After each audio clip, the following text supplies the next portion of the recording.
The Lost Mage. Chapter 5. The Hidden Flaws. The chamber fell silent. Ethan's grip tightened around the strange silver book.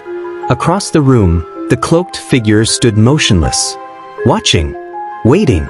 Ethan forced himself to breathe slowly. "Who are you?" The cloaked figure did not answer immediately. Instead, they studied Ethan carefully, as if examining something rare. Then the figure spoke. "Someone who has been searching for you." Ethan frowned. "You're mistaken. I don't even know you."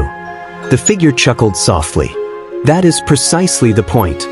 You do not know me, but I know what you carry." Ethan's heart skipped a beat. The library stirred faintly inside his mind. The cloaked figure raised a hand slowly. "Relax. If I meant to harm you, you would already be dead." The calmness in the voice made Ethan uneasy. Whoever this person was, they were confident. Too confident.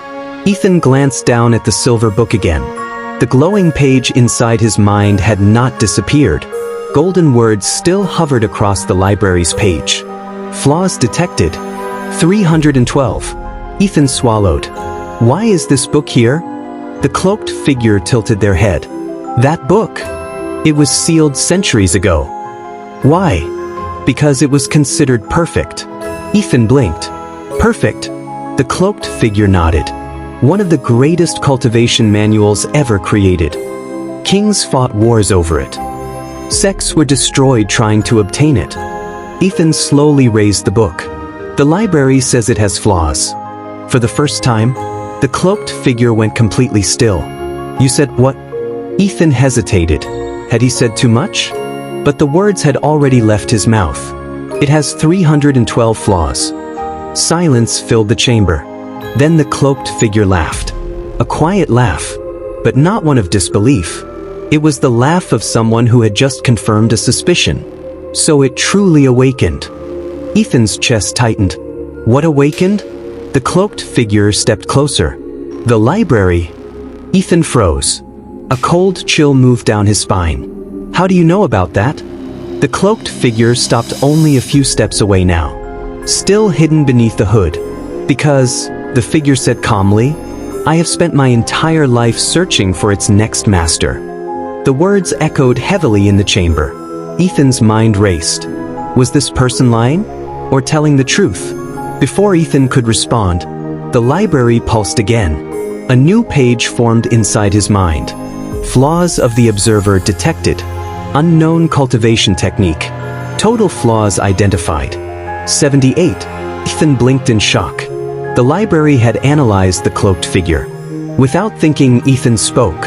"Your breathing pattern is wrong." The figure stopped moving. "What?"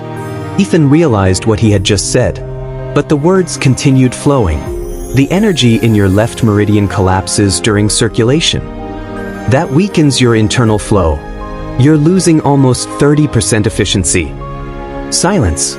Absolute silence. The cloaked figure slowly lifted their head. "You can see cultivation flaws?" Ethan hesitated. I think so."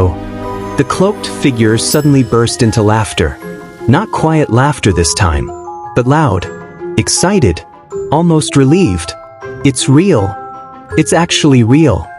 The figure removed the hood, revealing the face of a middle-aged man. Sharp eyes, silver streaks through dark hair, and a long scar running across his jaw. "My name," the man said, "is Alaric." Ethan stared. "You're not from the archive." Alaric shook his head. "No, I'm from somewhere far more dangerous." He glanced at the silver book in Ethan's hands, then back at Ethan. "You shouldn't have opened that door tonight." Ethan frowned. "Why?"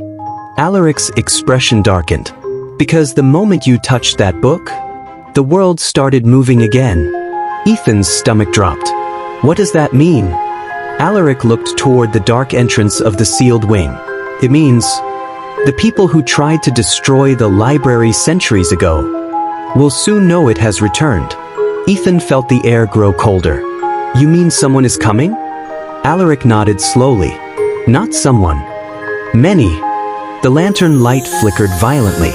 Somewhere far above the Grand Arc, storm clouds began forming.